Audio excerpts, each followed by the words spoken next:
નમસ્કાર ગુજરાતના અધિકારી મિત્રો, આજે આપણે જોવાના છે 24 માર્ચ 2025નું મોસ્ટ ઇમ્પોર્ટન્ટ કરંટ અફેર। તે પહેલાં ખાસ કરીને ચેનલમાં નવા હોય તો ચેનલને સબસ્ક્રાઈબ કરી લેવી, વિડીયો પસંદ લાગે તો લાઈક કરવો અને તમારા મિત્રો સુધી શેર પણ કરી દેવો। તો ચલીએ આજનો ક્લાસ શરૂ કરીએ આપણે। તો વિશ્વ ક્ષય દિવસ 2025 ક્યારે મનાવવામાં આવ્યો છે? તો 24 માર્ચના રોજ મનાવવામાં આવે છે વિશ્વ ટ્યુબિલોજિક અથવા તો ક્ષય દિવસ।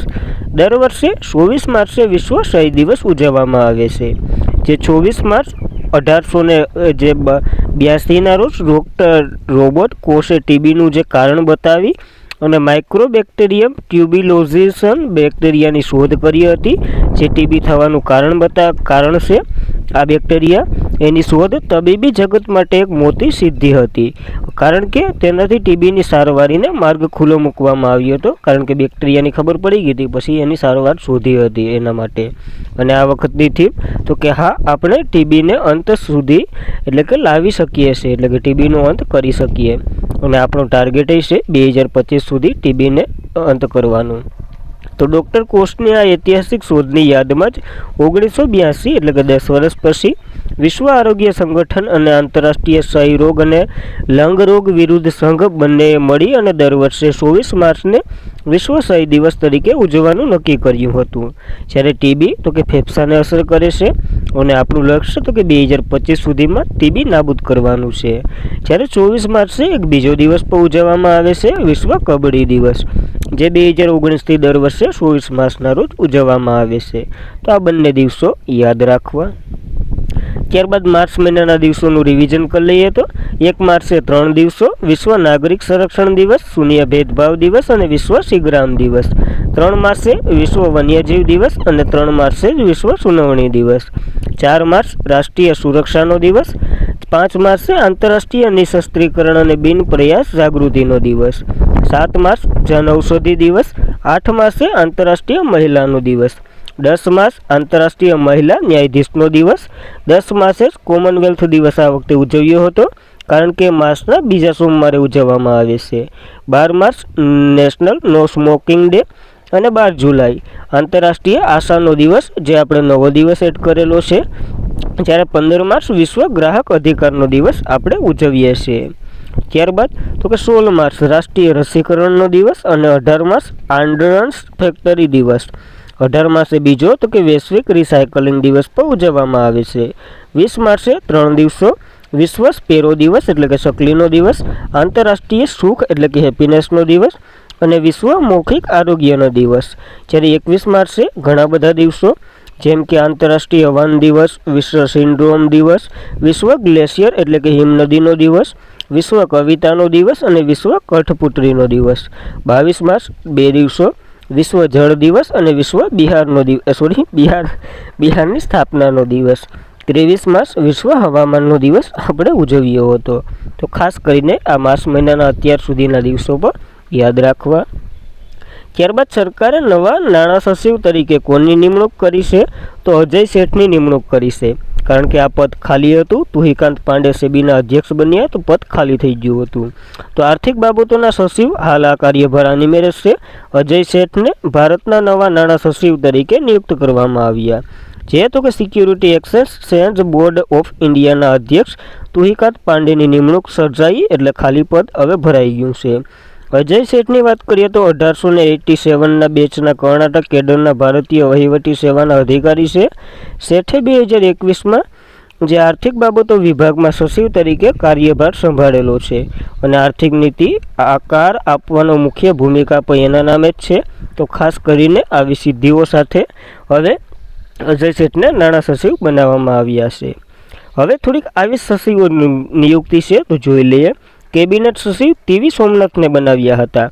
ગૃહ સચિવ ગોવિંદ મોહનને, વિદેશી સચિવ વિક્રમ મિસ્ત્રી, સ્ટીલ સેક્રેટરી સંદીપ પોંડિકને, નાણાં સચિવ અજય શેઠ જે નવું છે, વિક્રમ દેવદત્ત જે સચિવ કોલસા મંત્રાલયના, બીસીસીઆઈ સેક્રેટરી તરીકે દેવજીત સેકરૈયાને, અજુ રાઠી રાણાને પ્રથમ મહિલા કાયદા સચિવ તરીકે બનાવવામાં આવ્યા હતા।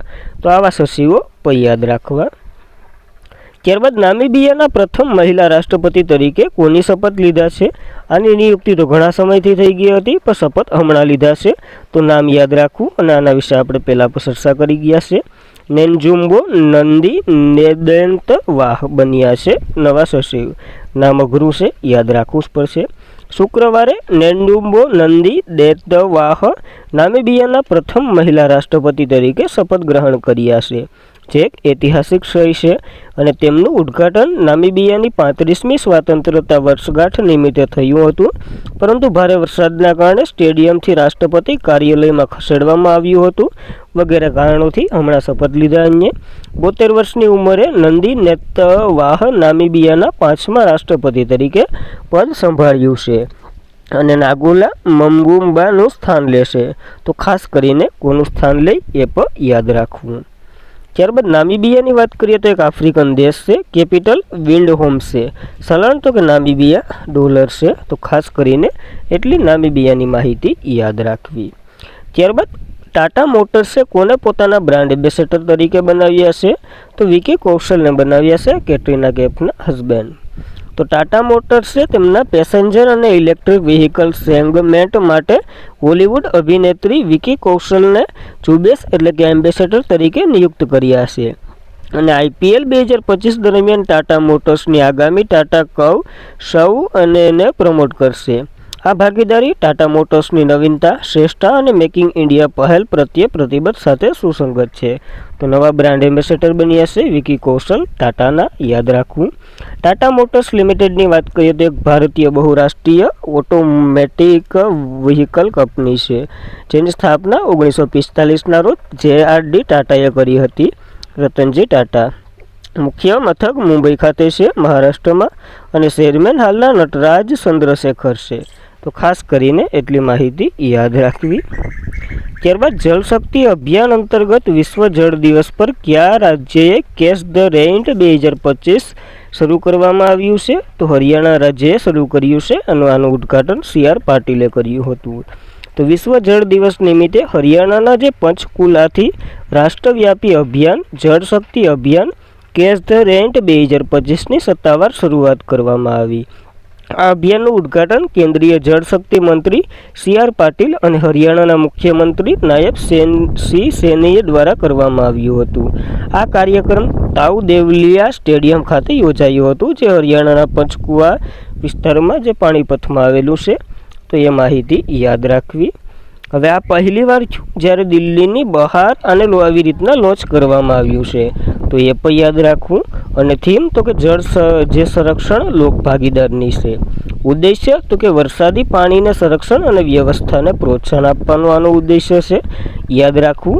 હવે જળશક્તિ અભિયાન શરૂ છે, તો તેની શરૂઆત રાષ્ટ્રપતિ રાજનાથ કોવિંદ હતા, એટલે કે રામનાથ કોવિંદ, એના સમયમાંથી હતી. 2019માં જળશક્તિ અભિયાન શરૂ કરવામાં આવ્યું હતું, જેને 2021માં જળશક્તિ અભિયાન કેચ ધ રેઇન નામ આપવામાં આવ્યું હતું. ટૂંકમાં વરસાદના પાણીનો સંગ્રહ કરવાનું કહે છે, તો યાદ રાખવી આ એક પહેલ. ત્યારબાદ હરિયાણા ચર્ચામાં રહ્યું છે. વાત કરીએ તો કેપિટલ ચંદીગઢ છે, CM નાયબ સૈની છે, ગવર્નર બંદારુ દત્તાત્રેય છે. તો એટલી માહિતી હરિયાણા વિશે યાદ રાખવી. ત્યારબાદ કોના દ્વારા ભારતને 2025માં જાપાન અને 2027માં જર્મનીને પાછળ છોડી આગળ આવશે આ દેશ? તો ઇન્ટરનેશનલ મોનિટરી ફંડ દ્વારા જાહેર કરવામાં આવ્યું છે. આંતરરાષ્ટ્રીય નાણાકીય ભંડોળ જે IMF દ્વારા તાજેતરમાં જાહેર કરાયેલ ડેટા અનુસાર ભારતની અર્થતંત્ર 2025 જાપાનને પાછળ છોડશે અને 2027માં જર્મનીને પાછળ છોડી યુનાઇટેડ સ્ટેટ્સ ઓફ અમેરિકા અને ચીન પછીની વિશ્વની ત્રીજી સૌથી મોટી અર્થવ્યવસ્થા બનવાની શક્યતા ધરાવે છે. અને આ ઇન્ટરનેશનલ મોનિટરી ફંડનો આ સકારાત્મક અહેવાલ વિશ્વ બેંકે એક અહેવાલ બાદ આપ્યો છે, જે સૂચનામાં આવ્યું હતું કે ભારત 2047 સુધીમાં વિકાસ અથવા તો વિકસિત દેશ બનવાનો લક્ષ્ય પ્રાપ્ત કરવા માટે સરેરાશ વાર્ષિક 7.8% જે વિકાસ દર વૃદ્ધિ તરીકે જરૂરી છે. તો ખાસ કરીને યાદ રાખવું. ત્રીજા નંબરની સૌથી મોટી અર્થવ્યવસ્થા બનવા જઈ રહ્યું છે ભારત. તો પહેલા નંબર ઉપર સંયુક્ત રાષ્ટ્ર અમેરિકા છે, ત્યારબાદ ચીન છે, પછી જર્મની અને જાપાન. તો જર્મની અને જાપાન બંનેને પાછળ છોડી અને ભારત ત્રીજા નંબર ઉપર આવવાનું છે. તો આ વાતે યાદ રાખવી. ત્યારબાદ આંતરરાષ્ટ્રીય નાણાકીય ભંડોળ એટલે કે IMF એની વાત કરીએ તો આંતરરાષ્ટ્રીય નાણાકીય ભંડોળ એક બહુપક્ષીય સંસ્થા છે જેની સ્થાપના 1944માં થઈ હતી. કટોકટી સામનો કરવા રહેલા દેશો સભ્યોને વગેરેને લોન આપે છે. ખ્યાલ જ હશે તમને પણ. મુખ્ય મથક વોશિંગ્ટન ડીસી અમેરિકામાં છે. મેનેજિંગ ડિરેક્ટર ક્રિસ્ટિલિયાના જોર્જીવા છે. જ્યારે આ તો કે 3-4 અહેવાલો બહાર પાડે છે, જેમ કે વિશ્વ આર્થિક દૃષ્ટિકોણ, વૈશ્વિક નાણાકીય સ્થિતિ અહેવાલ અને ફિટસ્ટક મોનિટર વગેરે અહેવાલો પણ બહાર પાડે છે. યાદ રાખવી એટલી માહિતી આના વિશે. ત્યારબાદ Indian National Trust for Arts and Culture હેરિટેજના અધ્યક્ષ તરીકે કોની નિમણૂક કરવામાં આવી છે? તો અશોક ઠાકોરની નિમણૂક કરવામાં આવી છે આ પદ માટે. તો Indian National Trust for Arts and Culture હેરિટેજની જે 22 માર્ચ 2025ના રોજ નવી દિલ્હી સ્થિર મુખ્ય કાર્યાલય ખાતે યોજાયેલ હતી એક બેઠક. એમાં ચેરમેન અને ગવર્નર કાઉન્સિલના સભ્યપદ માટે ચૂંટણીઓ સફળતાપૂર્વક યોજાઈ હતી અને આ યોગ્યતા અનુસાર પરિણામ જાહેર કરવામાં આવ્યા અને અશોકસિંહ ઠાકોરને 3 વર્ષ માટે ચેરમેન અથવા તો અધ્યક્ષ તરીકે નિયુક્ત કર્યા છે. તો ખાસ કરીને નવી નિયુક્તિ છે, યાદ રાખવું. જ્યારે Indian National Trust for Arts and Culture હેરિટેજની વાત કરીએ, જે ભારતની અગ્રણીય હેરિટેજ સંરક્ષણ સંસ્થા છે, જેની સ્થાપના 27 જાન્યુઆરી 1984માં થઈ હતી. આનો ઉદ્દેશ્ય શું છે? તો કે પર્યાવરણની જાળવણી કરવી, અમૃત વારસાની જે પુનઃજીવન કરવા અને આપણા વિશાળ વારસા વિશે જાગૃતિ વધારવાનો છે. તો ખાસ કરીને આ સંસ્થા વિશે પણ માહિતી યાદ રાખવી. ત્યારબાદ તાજેતરમાં જ કોને નીટ યુનિવર્સિટીના અધ્યક્ષ તરીકે નિયુક્ત કરવામાં આવ્યા છે? તો અમિતાભ કાંતને નિયુક્ત કરવામાં આવ્યા છે આ પદ માટે. તો નીટ યુનિવર્સિટીના અધ્યક્ષ અમિતાભ કાંત બન્યા છે. જે નીતિ આયોગના ભૂતપૂર્વ સીઈઓ અમિતાભ કાંત, જેને નીટની અધ્યક્ષ બનાવવામાં આવ્યા. જે થિંક ટેક નીતિ આયોગ ભૂતપૂર્વ મુખ્ય કાર્યકારી અધિકાર, જેને G20ના શેરપા પર બનાવ્યા હતા, ખ્યાલ જ હશે. 10 માર્ચ 2025માં અમલ આવશે. જે કાંતે વૈજ્ઞાનિક કે કસ્તુરી રંગન પાસેથી પોતાનો કાર્યભાર સંભાળશે. તો કે કસ્તુરી રંગનનું સ્થાન લેશે, યાદ રાખવું. નીટની વાત કરીએ તો national institution of information technology, જેનું ફૂલ ફોર્મ થાય છે એ તો કે અલવર રાજસ્થાનમાં આવેલું છે. તો ખાસ કરીને યાદ રાખવી આ યુનિવર્સિટી પર. ત્યારબાદ eminent distorians test and truth in Bharat history પુસ્તક કોના દ્વારા લખવામાં આવ્યું છે? તો ઉત્પલ કુમાર દ્વારા લખવામાં આવ્યું છે આ પુસ્તક. તો ઉત્પલ કુમારનું નવું પુસ્તક એડમિન્સ distorians test and truth in Bharat history, જે ભારતના વારસાની જે પશ્ચિમ ઇતિહાસ લેખકની એક બ્રોન્ડ ઉદ્દેશીકરણ અને બીરકાઇનથી દલિત કલેરીને ટીકા કરે છે. ટૂંકમાં જે 1947ના સત્તાવાર હસ્તાક્ષર માટે જે બ્રિટિશ શાસનની ભારતની સ્વાતંત્રતા જ નહીં પણ ઐતિહાસિક વાર્તા પર કહેવાના ક્ષેત્રમાં એન્જિનનું સ્થળાંતર ધરાવે છે. ટૂંકમાં 1947 પહેલાં ભારતમાં હું થયું વગેરેની માહિતી આપે છે આ પુસ્તક, યાદ રાખવું. ત્યારબાદ કયા રાજ્યના જે વરિષ્ઠ નાગરિકો આયોગની સ્થાપના કરનાર પ્રથમ રાજ્ય બન્યું છે ભારતનું? તો કેરલે આવું કર્યું છે. તો મુખ્યમંત્રી પિનારાઈ વિજયને ગુરુવારે જણાવ્યું કે કેરળ ભારતનું પ્રથમ રાજ્ય બન્યું જેણે વરિષ્ઠ નાગરિક માટે કમિશન બનાવ્યું છે અને બનાવનાર કાયદો પસાર કર્યો છે.